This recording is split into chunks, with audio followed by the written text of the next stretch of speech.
இன்றைக்கி என்னுடைய முதலாவது ரெசிபியாக இந்த சேனலில் மட்டன் பிரியாணி எப்படி செய்கிறேன்னு பார்க்க போகிறோம். இந்த பிரியாணியோட ரெசிபி வந்து விஜய் டிவியில் நீயா நான் ஷோவில் வந்து ஒரு பிரியாணி செய்கிற ஒருத்தர் வந்து சொல்லிட்டு பாரு. இந்த ரெசிபி நல்ல டேஸ்ட்டாக இருந்துச்சு. அதை நான் உங்களோட பகிர்ந்து கொள்கிறேன். இதுக்கு தேவையான பொருட்கள் என்னென்னு சொன்னால், நான் 3 பெரிய வெங்காயம் கட் பண்ணி வச்சுருக்கிறேன். அதை விட 1 பிடி கொத்தமல்லி, 1 பிடி புதினா கட் பண்ணி வச்சுருக்கிறேன். 4 பச்சை மிளகாய் முழுசாக வச்சுருக்கிறேன். அதை விட 4 கிராம்பு, 3 ஏலக்காய், 1 பட்டை, 1 லவங்கம், அதை தவிர 3 பெரிய தக்காளி சின்ன குட்டி குட்டியாக கட் பண்ணி வச்சுக்கிறேன். அது தவிர காஷ்மீரி மிளகாய் தூள், மஞ்சள் தூள் அண்ட் தயிர். அரிசி வந்து 3 சுண்டு அரிசி வந்து நான் தண்ணியில் ஊற வைக்க போகிறேன். ஒரு 1/2 hour, 20 minutesலேருந்து ஒரு 1/2 hour ஊறினா காணும். அடுத்ததாக வந்து பார்த்தா 1 கிலோ மட்டன். இதுக்கு வந்து நல்லா நான் கழுவிட்டு மஞ்சள் தூள், உப்பு, கொஞ்சம் இஞ்சி உள்ளி பேஸ்ட் போட்டு நல்லா பிரட்டி வச்சுக்கிறேன். அதை ஒரு ப்ரெஷர் குக்கரில் போட்டு ஒரு 2 விசிலுக்கு மட்டும் அவிக்க போகிறேன். அது தவிர இஞ்சி உள்ளி பேஸ்ட், அடுத்ததாக வந்து லெமன் கொஞ்சம் எடுத்து வச்சுக்கிறேன். இப்போ நாங்கள் எப்படி செய்கிறேன்னு பார்ப்போம். இது ஒரு பெரிய கடாயில் வந்து அடுப்பில் வச்சுட்டு, இந்த கடாய் வந்து நல்லா சூடேறி ஆவி வந்தால் பிறகு தான் நான் ஆயில் விடணும். ஆயில் வந்து நான் கடலை எண்ணெய் கொஞ்சம், நல்லெண்ணெய் கொஞ்சம் மிக்ஸ் பண்ணுறேன். அதோட 2 டேபிள் ஸ்பூன் நெய்யும் ஆட் பண்ண போகிறேன். இந்த எண்ணெய் நல்லா கொதிக்கணும். நல்லா கொதித்து அதில் இருக்கிற பபிள்ஸ் எல்லாம் வெளியே வந்த பிறகு நாங்கள் வந்து முதலாவதாக வந்து வெங்காயத்தை உள்ளே போடுவோம். உள்ளே போட்டு அது நல்லா வந்து கோல்ட் ப்ரௌனாக வரும் வரைக்கும் நல்லா பொரிக்கணும். பொரிச்சதுக்கு அப்புறமா நாங்கள் வந்து 4 பச்சை மிளகாய் உள்ளே போடுவோம். பச்சை மிளகாய் வந்து வெடிக்கிற வரைக்கும் நாங்கள் நல்லா வதக்கி எடுக்கணும். வெடித்து கண்ணில் பிறந்தாலும் பச்சை மிளகாயோட நான் கொஞ்சம் நேரம் மூடி விட போகிறேன். மூடினோன்னே வெடிச்சிட்டுது. ஸோ இப்போ நாங்கள் திறந்து நல்லா அதை கிளறி விடுவோம். அடுத்ததாக வந்து இந்த பொரிஞ்ச வெங்காயத்தில் இஞ்சி உள்ளி பேஸ்ட் போட போகிறோம். நான் இஞ்சி வந்து 3 டீஸ்பூன் எடுத்து வச்சுக்கிறேன். இஞ்சியை ஃபுல்லாக போடுறேன். உள்ளி பேஸ்ட்டை வந்து அதில் ஒரு அரைவாசி, அதே அளவு தான் எடுத்துகிட்டு ஒரு அரைவாசியை எடுத்து வச்சுட்டு அரைவாசியை மட்டும் இதில் மிக்ஸ் பண்ண போகிறேன். அடுத்ததாக வந்து நான் கொத்தமல்லி போடுறேன். கொத்தமல்லியை போட்டு நல்ல வடிவாக கிளறி நல்லா பொரிய விடணும். அந்த அதில் இருக்கிற எசன்ஸ் எல்லாம் சேர்ந்து அந்த நல்ல ஒரு நல்ல வாசம் வரும். கொத்தமல்லி வாசம் பிரியாணிக்கு ஹைலைட் கொடுக்குறதே அந்த வாசம் தான். அதை போட்டு நல்லா கிளறி விடணும். கொத்தமல்லி போட்டதுக்கு பிறகு தான் நாங்கள் இப்போ வந்து பிரியாணி லீவ்ஸ், ஏலக்காய், மூண்டு, கிராம்பு, பட்டை, லவங்கம் இதெல்லாமே ஆட் பண்ண போகிறோம். எல்லாம் போட்டாச்சு.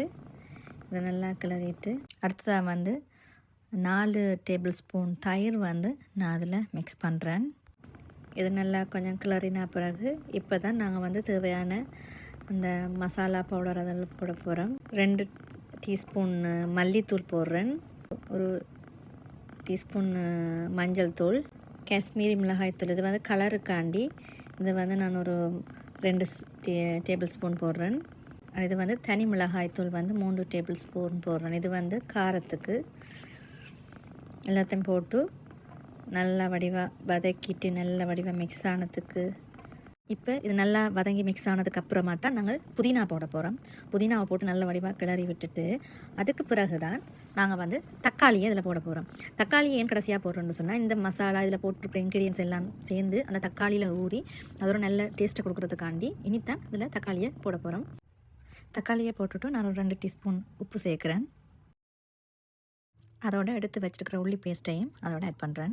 இதுக்கு பிறகு தக்காளி நல்லா தக்காளி அவிகிறதுக்கு நல்லா கொஞ்சம் அடுப்பை குறைச்சிட்டு கொஞ்சம் மூடி விட்டால் குயிக்காக வந்து தக்காளி நல்லா சாஃப்டாக அவிஞ்சு வரும்.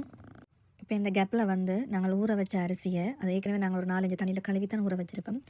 அந்த ஊறின தண்ணியை வடிச்சிட்டு கொஞ்சம் தண்ணி விட்டு அதை வந்து ஒரு 1/4 பதம் வரைக்கும் அதை வேக வைப்போம். 1/4 பதம்னு சொன்னால் ஆல்ரெடி அரிசி ஊறி இருக்கும். அதுலேருந்து ஒரு கொஞ்சம் வெந்தால் போதும். ஏன்னா நாங்கள் தம் போட போகிறோம். அதனால் கொஞ்சம் வெந்தால் போதும். அதுக்கு தேவையான கொஞ்சம் உப்பு, கொஞ்சம் கணக்கு போடாமல் கொஞ்சம் உப்பு போட்டு அவிய விடுவோம். இந்த அரிசி வேகிற கேப்பில் வந்து நாங்கள் இப்போ அந்த மசாலாவோட மட்டனை சேர்க்க போகிறோம். மட்டனை வந்து நான் ஏற்கனவே வந்து ப்ரெஷர் குக்கரில் 2 விசில் வரைக்கும் வேக வச்சுக்கிறபடியாக நார்மலாக வந்து மட்டன் வேக 5 விசில் விடணும். ஆனால் நான் இந்த மசாலாவோடையும் சேர்ந்து அது வேகணுன்றதுக்கான 2 விசிலோட ஸ்டாப் பண்ணிட்டேன். அதை வந்து இந்த மசாலாக்களை ஆட் பண்ணி ஒரு 10 to 15 minutes ஆகுது இந்த மசாலாவோடு சேர்ந்து அந்த மட்டனை அவிய விடணும். நல்ல ஹீட்டில் அவிய விடாமல் ஓரளவு மீடியம் ஹீட்டில் விட்டால் தான், இல்லைன்னா எரிஞ்சிடும். மீடியம் ஹீட்டில் விட்டுட்டு நல்லா அவிய வைப்போம். இப்போ வந்து நான் ஒரு லெமன் புளிஞ்சு வச்சுக்கிறேன். அந்த லெமன் அதில் விட போகிறேன். தயிர் புளிப்பாக இருந்தால் லெமன் அவாய்ட் பண்ணலாம். பட் என்கிட்ட தயிர் வந்து ஒரு மீடியம் புளிப்பு சுவை இருக்கிறபடியால் வந்து நான் ஒரு லெமன் வந்து ஆட் பண்ணுறேன். இப்போ அரிசி வந்து வெந்துட்டுது, ஒரு 1/2 பதம் வெந்துட்டுது. இதை நாங்கள் வந்து ஒரு வடித்து அரிசியை மட்டும் எடுத்துட்டு இப்போ நாங்கள் அந்த மிக்ஸ் பண்ணியிருக்கிற மட்டன் மசாலாவை ஓப்பன் பண்ணி இப்போ வந்து நாங்கள் அரிசியை போட போகிறோம். அரிசியை போட முதல் உப்பு, காரமெல்லாம் காணுமோண்டு நாங்கள் பார்க்கணும். நல்லா ஃபுல்லாக இருந்தால் தான், நல்லா ஸ்ட்ராங்காக இருந்தால் தான் அரிசியும் போட சரியாக வரும். இப்போ வந்து அரிசியை மேலே போட போகிறோம். வடித்து வச்ச அரிசியை மேலால் போட்டுட்டு இதுக்கு வந்து நான் நிறைய தண்ணி விடையில்லை. என்னென்னு சொன்னால், நான் மட்டன் வேக வைக்கும்போதே வந்து ஒரு டம்ளர் தண்ணியில் வேக வச்சுனா மட்டன்லேருந்து தண்ணி வெளியில் வந்திருக்கும். அந்த தண்ணியில் அந்த மசாலா வெந்திருக்கு. ஒரு அரை டம்ளர் தண்ணி மட்டும் நாங்கள் அந்த வடித்த அரிசி தண்ணி இருக்குது தானே, அதில் ஒரு அரை டம்ளர் தண்ணியை விட்டுட்டு இதை வந்து நிறைய கரண்டியை போட்டு கிண்டக்கூடாது. லைட்டாக சும்மா ஒரு 2 பிரட்டி விட்டுட்டு இதை மூடிட்டு நாங்கள் தம் போட போகிறோம். தம் எப்படி போட போகிறோன்னு சொன்னால், இந்த மூடியை மூடிட்டு எனக்கு லைட்டான ஒரு சின்ன ஒரு இடைவெளி இருக்கிற மாதிரி இருக்குது. அதனால் வந்து நான் ஆயில் பேப்பரால் வந்து லைட்டான ஒரு நீக்கல் தெரிகிற மாதிரி இருக்குது. அதனால் நான் சுற்றி வந்து அந்த பேப்பரை போட்டு மடித்து விட்டுட்டு அதுக்கு மேலே ஒரு உரல் பாரத்தை தூக்கி வச்சு ஒரு 10 தொடக்கம் 15 நிமிஷம் வந்து சரியான லோ ஹீட்டில் வந்து வேக விட போகிறேன். இப்போ 15 நிமிஷம் ஆகிட்டுது. இதை நாங்கள் வந்து 15 நிமிஷத்துக்கு பிறகு ஸ்டவ் ஆஃப் பண்ணிவிட்டு ஒரு 10 மினிட்ஸ் வந்து நாங்கள் அப்படியே விடணும், ஓப்பன் பண்ணக்கூடாது. 10 மினிட்ஸ் விட்டதுக்கு பிறகு தான் இப்போ நாங்கள் ஓப்பன் பண்ண போகிறோம். இப்போ எப்படி இருக்குமென்னு பார்ப்போம்ல. வாவ், சூப்பராக இருக்குது. மேலால் அப்படியே நல்ல வடிவாக ரைஸ் பார்க்கவே ஆசையாக இருக்குது. நல்ல உதிரியாக இருக்குது. இதை நாங்கள் வந்து லைட்டாக மேலால் சும்மா தூக்கி போடுவோம். வெரி நைஸ், சூப்பராக இருக்குது. வாசம் வேறு லெவல். நல்ல உதிரி பிரியாணியாக வந்திருக்கு.